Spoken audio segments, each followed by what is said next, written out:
伸舌头我看一下。好的，嘴里有味儿吗？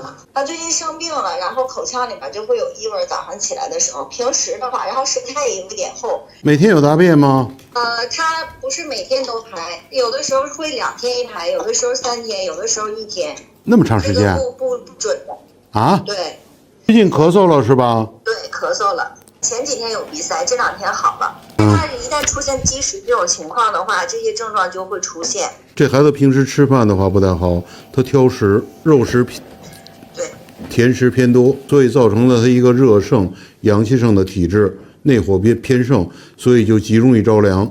他着凉了以后，外寒内热。之所以有痰，是因为老百姓俗话说的“鱼生火，肉生痰”，平时这些东西太多，青菜太少，所以就生痰了。生痰阻塞气道，气道不通，呼吸喘憋，这样就引起了咳嗽。所以要想把这些问题解决，就是2个方面，一个是咱们来用药物来调整、来纠正，再有一个饮食那边加以控制。